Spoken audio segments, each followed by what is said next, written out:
Come on, sir. All right, this is Sancho, his first week wrap up. It's Friday and I'm tired, so I apologize. He's a really good boy and has actually been like really calm. Like when I first met him, I thought he was going to be a really hyper puppy and super active, but he's definitely a very biddable dog, which is nice. He's very intelligent and he's just picked up on everything without a lot of protest.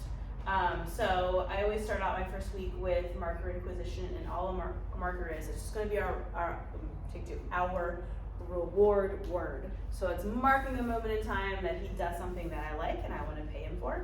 And I want to create an association between that marker word and delivery of food, so that way whatever behavior is going on, when he hears the marker, is going to take on the good feeling of receiving food, so he's more likely to repeat it again in the future. And what I really want to make a point in the beginning is building engagement. So I've been doing a lot of rewarding yes eye contact and things like that. Him coming into my space, I'm going to reward. Him looking up at me and checking in, I'm going to reward. And then of course, obviously we're shaping new behaviors. So with shaping new behaviors and doing a lot of luring and kind of guiding him into behaviors when he's doing the thing that I like, then I will mark and pay him. I want to make it a point that for him to be responding to the actual verbal marker and not any types of suggestions that I'm going to be giving him food.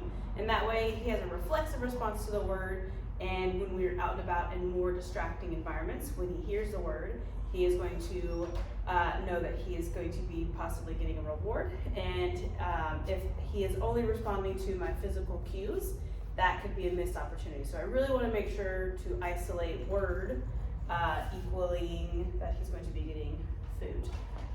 So a couple different markers. The first one that I always start out with is the word yes, which I just did there a second ago. That just means, hey, I like that you did that, come take food from me. He does not have to do anything within behavior. When he hears that word, I just want him to come take food.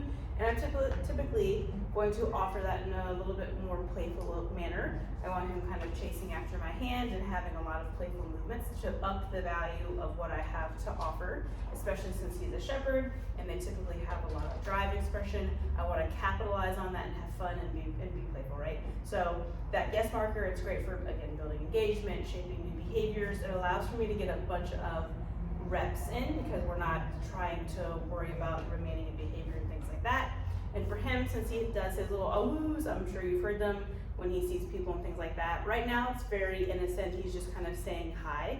But I want to make sure that that doesn't trickle into any type of reactivity as he gets older. A lot of times shepherds, they tend to be a little bit more defensive of a breed. I have two shepherds, one is a German shepherd and one is a Belgian Malinois, but so I'm very familiar with the defensiveness. So I really like to make it a point to, when we take him out into the world, I want to expose him to all of those things. I want him to experience dogs, people, new sights and sounds, blah, blah, blah. And when he sees them, they just exist, right? All of the good stuff comes from me. So I do a lot of, he's checking things out, and I can either call his name, Sancho, yes.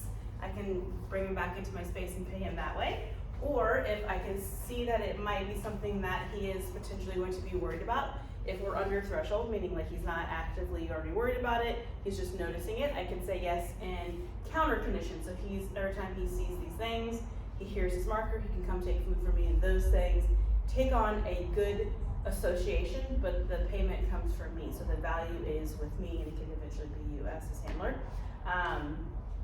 Then we have our duration marker. That's going to be the word good, and his release word is going to be you use free. If you hear me use okay, he's gonna know both because I always use okay, so I apologize. So he knows both, and that's kind of contextual, right? It's gonna be okay, free, like he kind of just knows those words equal release out of behavior. So sit, good. The moment his little butt hits the ground, I can bring the payment to him, good. And then I can keep paying him in behavior to build up that duration. And I'm gonna build neutrality in literally everything else. So I want him to see the picture of me moving, stepping away from him, coming back into his space, good. And I'm gonna reward him for making the right decision, saying that behavior, okay, or free.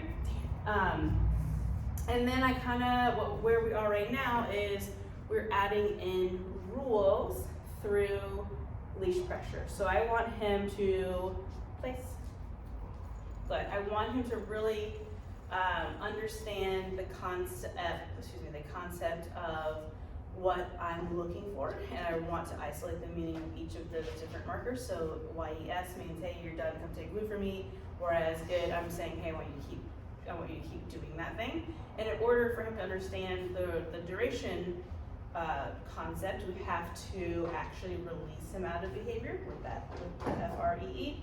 And if he goes out of behavior before hearing that, I want to be able to put him back into behavior by using some form of pressure. So that's going to be, it can either be spatial pressure, it can be leash pressure, and then later when he comes back, it can do a little bit of e-collar work too.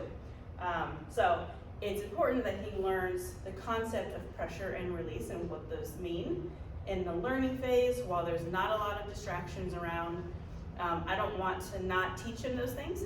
And then when we get into environments that are a little bit more distracting, there's competing motivators, all of those things, and now I'm like, no, there's rules, and he doesn't understand what the leash or whatever the pressure is asking, then we add stress, right? We create a new stress that doesn't need to be there in the first place. So, free. I want to incorporate certain pressures now, so I can use spatial pressure. Sit, good. So using my space to move him into a behavior, good. I can pay him when he does it, the pressure comes off the moment he does the thing that I want, free. Or I can do a little leash pressure, sit, good. Very good. Sancho, come, good. Yes. Beautiful. He's learning that when I'm applying pressure, and that the pressure source is going to be at a level that maybe he doesn't necessarily feel the need to make go away. He's just aware of it. If we use too much pressure too soon before he really understands, then we're going to activate an opposition reflex, right? He's going to resist it a lot because now he doesn't know what this is.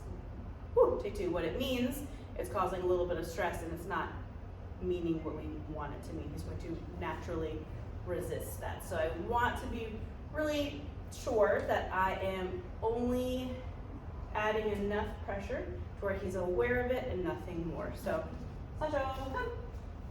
Yes. Boy. Place. Good. Beautiful.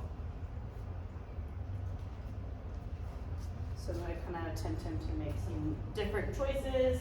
So like right here, if he could race out of there, nope, place, good. I can guide him back into the behavior. I'm showing him not an option. You can't come out of the behavior until I release him, right? Same thing if he doesn't want to. So if I say sit, he doesn't sit. No, sit, good. I can use my leash to help guide him into behavior. Again, like I want him to really I want him to understand the concept of that so that I can enforce it later down the road when we are in those more conflicting environments where maybe we aren't the most motivating thing around. That's normal, that's just going to happen. He's a dog, sometimes he's not going to really care what we have to offer because the environment is so much more motivating or exciting, and we still need to have that follow through. We still need to be listening to us and doing the things that we want. So incorporating pressure is, in my opinion, just a nice balance to our option of motivation and paying him and making him want to do things with accountability.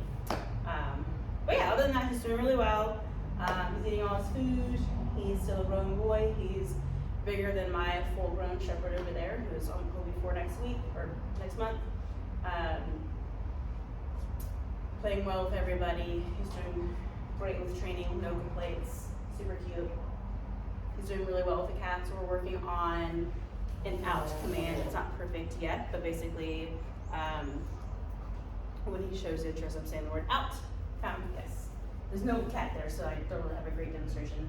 I'm going to use that for my own personal space too. So he doesn't really jump up on me, but if he's crashing into my space, hey buddy, I could say out.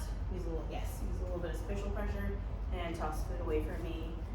Doing the same thing with thresholds, where when I'm going to walk through doorways, when we get to the doorway, I'm saying out, having him take a step back by taking the food, and then we're in the process of teaching him to wait at thresholds. So he's doing perfect with all of those things. Right, Bob? All right.